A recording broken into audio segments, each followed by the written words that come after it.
kita istirahat yuk. Udah, ayo ikut yuk. Kalian!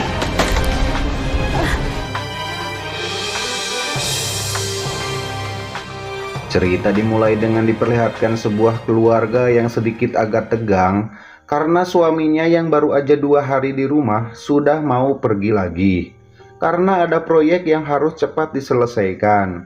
Mereka adalah Teguh dan Anis. Diketahui Teguh tersebut berprofesi sebagai mandor proyek. Teguh kemudian berangkat menuju rumah Pak Sodik, pemilik perusahaan, untuk memulai pekerjaannya. Sesampainya di sana, Teguh sedikit bengong karena yang bukain pintu ternyata cewek cantik. Dia adalah istrinya Pak Sodik yang bernama Nila. Iya mas, mau cari siapa? Teguh kemudian bertemu dengan Pak Sodik dan langsung ngobrolin masalah pekerjaannya. Karena untuk menyelesaikan pekerjaan memerlukan waktu yang cukup lama, Teguh pun disuruh untuk menginap saja di rumah Pak Sodik sampai pekerjaannya selesai. Pada suatu malam, Nila meminta tolong pada Teguh untuk benerin keran yang bocor di belakang karena Pak Sodik belum pulang. Waktu itu Nila mau lihat dan cek Pak Teguh yang sedang benerin keran, namun tiba-tiba Nila terpeleset hampir jatuh. Dengan sigap Teguh pun langsung menangkapnya dan terjadilah pelong-pelong. Dari situlah asal muasal bintik-bintik perselingkuhan antara Teguh dan Nila. Sampai-sampai Nila merasa ada yang aneh dengan perasaannya setelah kejadian tadi. Dia membayangkan ketampanan Teguh dan tubuhnya yang kekar. Pasti si bajunya juga perkasa banget kalau dicobain. Hehehe, mantap. 1 minggu kemudian, Pak Sodik waktu itu minta tolong istrinya panggilin Teguh untuk membicarakan masalah pekerjaan karena dia mau pergi ke luar kota selama 3 hari. Ketika panggilin Teguh, Nila udah mulai berani godain Teguh dengan kata-kata memujinya yang membuat Teguh sedikit kaget tapi senang.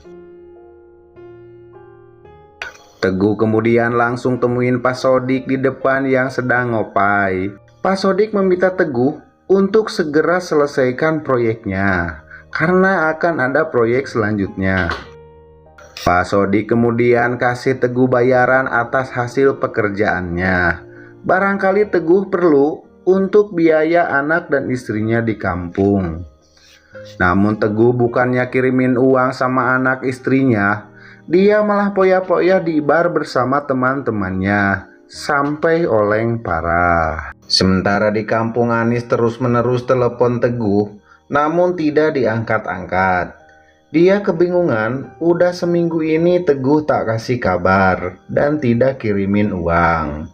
Padahal dia butuh uang buat bayarin kontrakan dan biaya anaknya.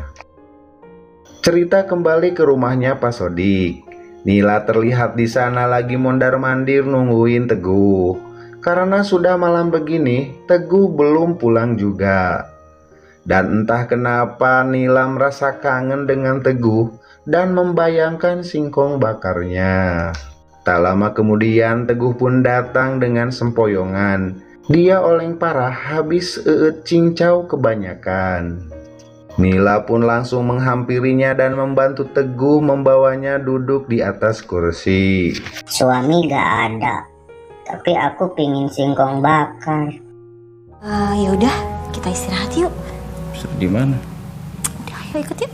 Nila tak menyia-nyiakan kesempatan emas ini. Dia langsung ajakin Teguh yang dalam keadaan setengah sadar untuk bermain jungkat-jungkit di kamarnya. Dan akhirnya Bu Sodik pun langsung ceklat. Naik kereta api tut, siapa hendak turun? Dah enak, dah mantap, jadi emong turun. Nila pun pesta singkong bakar anu gede jeung teuas bari remet hingga kebun keritingnya kebanjiran. Maknyus bosku, maknyus, jus, mantap. Pagi harinya anaknya Bu Sodik yang bernama Mayang turun dari atas kamarnya dan dikagetkan dengan adanya sepatu lelaki di depan kamar ibunya. Padahal ayahnya lagi ada di luar kota. Mayang pun kemudian langsung ketuk pintu kamar mamahnya dan menanyakan sepatu tersebut. Nila pun kemudian menjelaskan kalau semalam Teguh pulang malam dan lupa menaruh sepatunya di sana. Untung aja Mayang tak berkepanjangan menanyakan masalah tersebut, sehingga Mayor Singkong Bakarnya tidak ketahuan. Selamat, selamat, selamat. Besok malamnya Mayang pulang habis main sama teman-temannya. Dia kaget sewaktu mau ketuk pintu, ternyata pintunya tidak dikunci. Dia pun langsung masuk dan menuju kamar mamahnya. Ternyata mamahnya juga tidak ada. Mayang kemudian pergi ke dapur, barangkali mamahnya sedang masak di dapur. Namun apa yang terjadi? Dia dikagetkan dengan baju tidur ibunya yang tersampai di atas kursi. Mayang pun langsung curiga kalau mamahnya lagi indehoy dengan Teguh. Dan setelah dicek, ternyata benar kalau ibunya sedang huk-hak mainin singkong bakar di kebun keriting. Setelah lihat semua itu, Mayang pun nangis dan langsung pergi ke kamarnya. Dia kecewa banget dengan kelakuan mamahnya yang sudah hianatin papahnya. Besok paginya Mayang nangkring di depan rumah sambil nyooh HP. Tak lama kemudian ibunya datang, namun ibunya heran karena sikap Mayang jadi judes banget.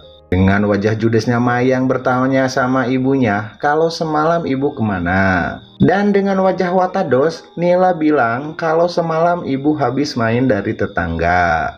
Namun Mayang tetap judes karena kesal dan tahu kalau semalam ibunya habis hookup jeung si Teguh. Tak lama kemudian Sodik pun datang dengan membawa oleh-oleh untuk Mayang. Namun dia menolaknya sambil pergi ke dalam rumah. Dia masih kesal dan kecewa sama mamahnya.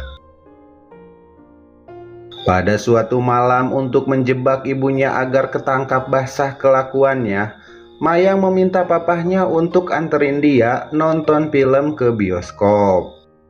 Setelah Mayang dan Sodik pergi nonton bioskop, Nila dan Teguh tak menyia-nyiakan kesempatan tersebut. Mereka langsung pergi ke kamar untuk menanam singkong di kebun berumput keriting. Sementara Mayang di perjalanan memberitahu ayahnya kalau mamahnya sudah kepincut panakol bedug si Teguh. Dengar semua itu, Sodik kaget, emosi dan langsung memutar balikan mobilnya untuk menangkap basah kelakuan istrinya. Dan benar saja sesampainya di rumah, Nila dan Teguh sedang asik menanam singkong di kamarnya. Dengan penuh emosi, Sodik pun langsung gedor pintu kamar dan menyuruh Nila dan Teguh keluar. Keluar kalian! Keluar! Anyir teh kakarek we kalang setengahna kalah karenyageun.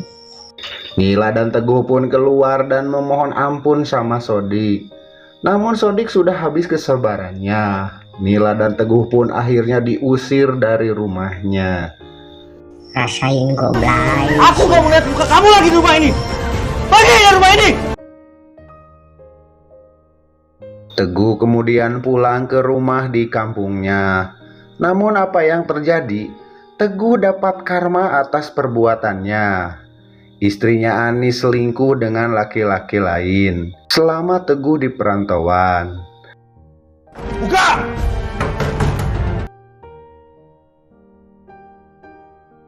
Anis ngelakuin semua itu karena selama di perantauan Teguh tak kasih kabar dan kirimin uang, serta kebun keritingnya kelamaan ngahgar. Teguh kemudian diusir oleh Anis dan hampir putus asa. Teguh hampir main ayun-ayunan make tamang dina beheungna.